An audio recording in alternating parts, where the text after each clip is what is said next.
Hey everyone, welcome to Indie Film Grit, a podcast about indie films and indie filmmakers. I am your host, Timothy Patrick, but you can call me Tim.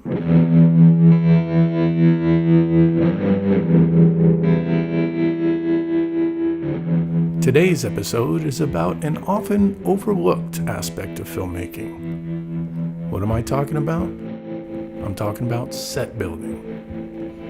And our guest today is Will Reynolds.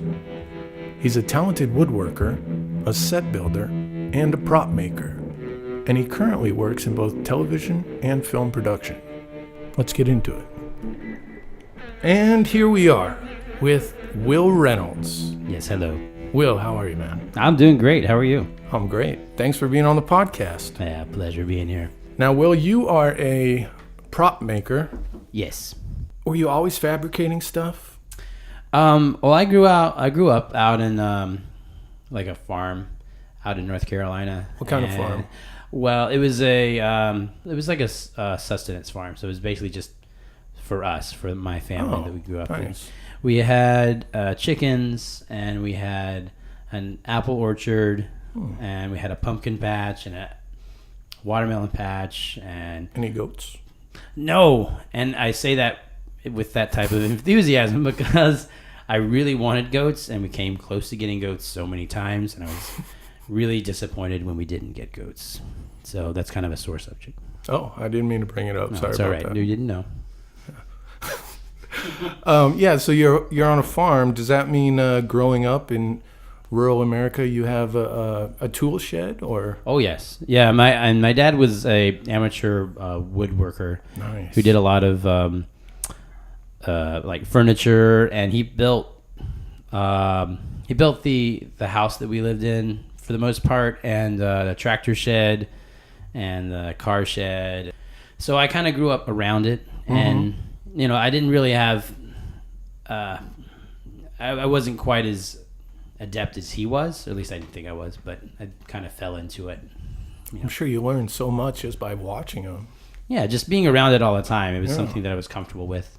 And I wanted to make movies, and so I went to film school to learn the academic study of film, which didn't really teach me a lot about making the films actually, but gave me a great appreciation for them as an art. So after that, that's when you made the move to the West Coast?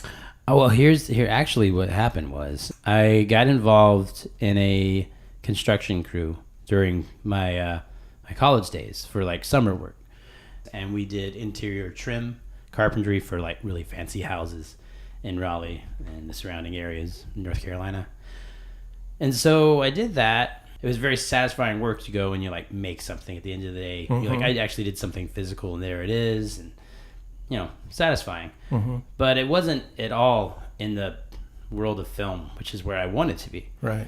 So my grandfather passed away, and he left me a little bit of money, and I decided that I was either going to use it to maybe buy a new car or a down payment on something, or I was going to follow my dream and move to California and try and work in the movies. You made the right choice, my friend. That's what I did, and then I was broke within a year of moving.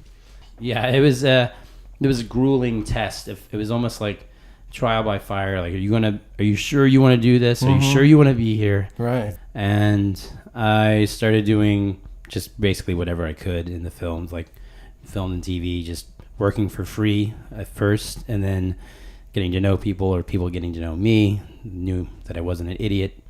And one of my first jobs that actually got paid was this TV show.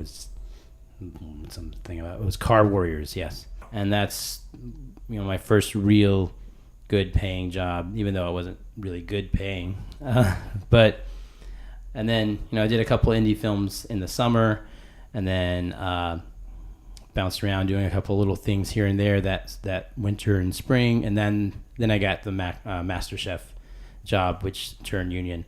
So that's so nice. Yeah, it was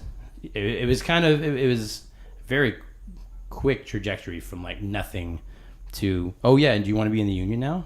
like, oh, well, yes, I do. That'd be very nice. Which union represents people in your field?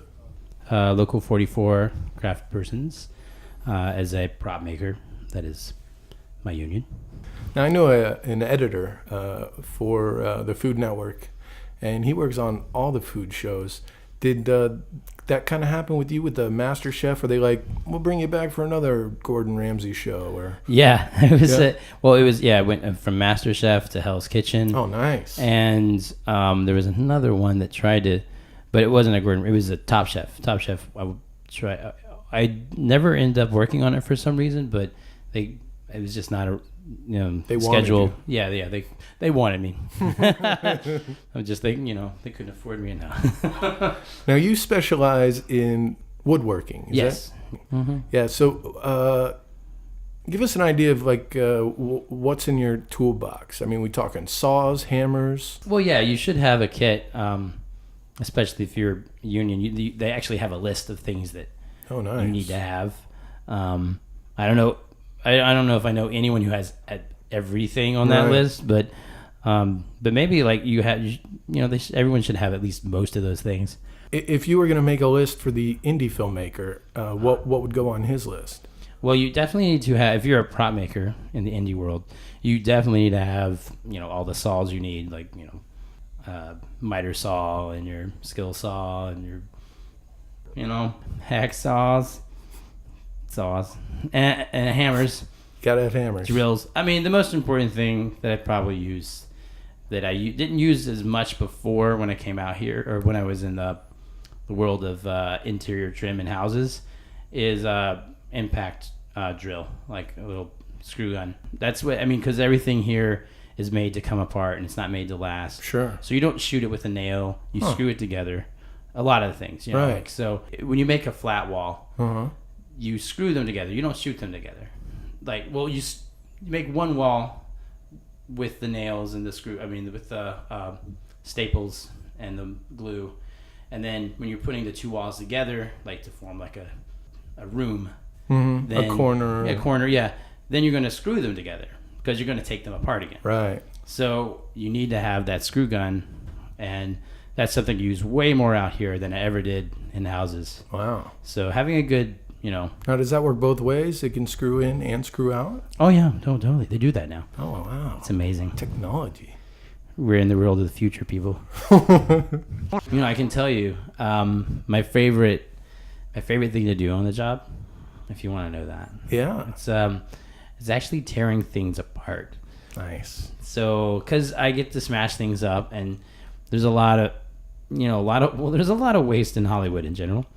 In this industry in particular, because at the end of the day, they're like, well, this beautiful deck that you made has all of this 2x4 and 2x6, 2x12 wood that's still really good, actually 8 feet long, maybe some more.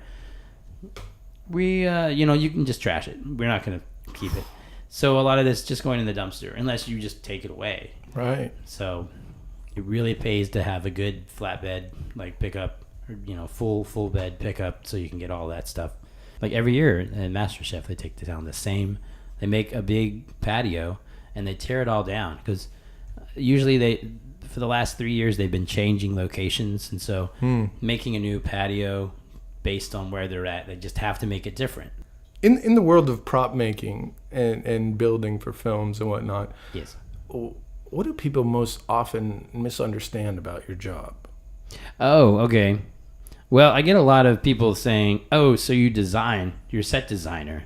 When I say no, I'm a prop maker and I make sets, then they just automatically assume that I design them, right, as well, which is not what I do. You would have said I design sets, right? Yeah, that's what I would say if I were a set designer. So, how interconnected are you with the art department? Well, we're part of the art department. The chain of command, I guess, goes down from the head of the art department would be the production designer, the designer of everything. Then he goes down to the art director or art directors if it's several different units or whatever. And then you'll have my the boss for me would be the construction coordinator, and so he will answer to the art director, who answers to the production designer. You know, there is a chain of command, and you know, and the more, I guess, the more professional, the bigger the job, the more divisions there are between what you do and what you don't do. For instance, like there are certain people who only deal with drapes, and yeah, and there are certain people who only do carpets, and that exists in the upper, you know, echelon of I mean, it makes jobs sense. here. It exists in the retail world, right? Yeah, exactly. Experts.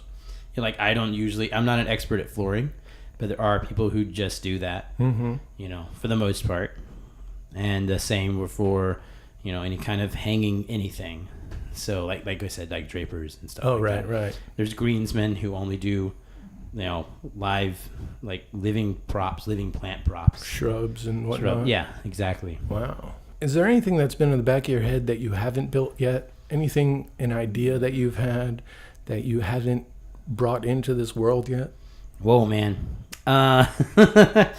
There's lots of ideas. Was that too deep? That's pretty deep. Is there anything that I haven't thought of yet that I would like to think of? Tell you what, being a product of the 80s that I am, I really loved Star Wars as a kid, and I would love to have worked on a Star Wars movie. And I guess that I still can. Oh, yeah. It's not over yet. Your odds are probably better from here on out, you know? Oh, yeah. I would say so. And I've actually had friends who've worked on like making the Millennium Falcon and stuff recently, and I'm not sure if it was for just a promo or for like a reshoot.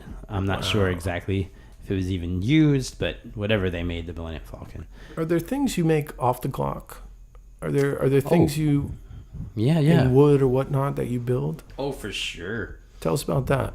Well, I've been going to Burning Man for 9 years, and I decided to build a porch and just take it out there. No. So yeah, a porch? That's brilliant. Yeah, just this like there's nothing cozier than a porch. Exactly. Sunrise, sunset. Just hanging out on the front porch, singing a song, drinking some moonshine. And it was actually mostly from scraps from the set of MasterChef. Nice. So I took a lot of the plywood that they were just going to throw away, and the 2x12s that they were going to throw away. It's good. It's like, it's a little L shape too. So like it's made for a corner of the house or oh yeah.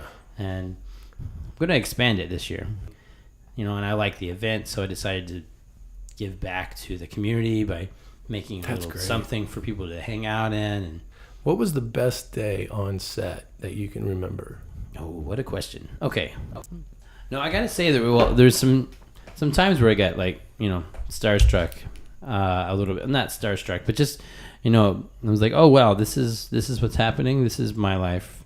Well, the most recent, I guess, they can think of on Big Brother this year, we were, Ziggy Marley was playing in the backyard. Nice. And I had no idea this was happening until it was there, and he was like on set. And that's pretty huge. So everyone was just trying to crowd around, look into the backyard. And I'm like, why is everyone trying to get in our space right now? We've been working, and we're just kind of like tired. And right. It's like, oh, it's happening. And now we did a sound check. So it's like we got a free concert. I want to thank you for being here, man. Oh, thank you very much. And I just got one more question for you. Sure. One bit of advice that you would give a young cat out there that wants to take your job in 10 years. Oh, my. Well, I'll tell you what. The best thing I can say, and one of the best things, I guess it was some advice that was given to me when I moved out here, is the people who make it are the people who hang around, the people who stay here. And I found that to be true. Like, you know, obviously you're not going to make it if you leave. Right. But also I found it very useful to be someone who is positive and fun to work with. Because I know I've gotten jobs over people who are more qualified than I, because people like to work with me. Mm-hmm. And I am someone who is eager to learn and to work. So the positive attitude, the work ethic, and sticking to it. Stick to it, man. Yeah, there you go. Thanks for being here, man. Thank you for having me. I really appreciate it. All right. Thank you. And there it is. I hope you enjoyed this episode of Indie Film Grit, and I hope you're enjoying the podcast in general. Feel free to go to indiefilmgrit.com to check out the show notes and subscribe to us on iTunes. It would mean a lot. Also, you can follow us on Twitter. That way we can keep this conversation going. One more thing. I gotta ask you a question. Do you have the courage, the passion, and the perseverance to make indie films? Do you have enough indie film grit?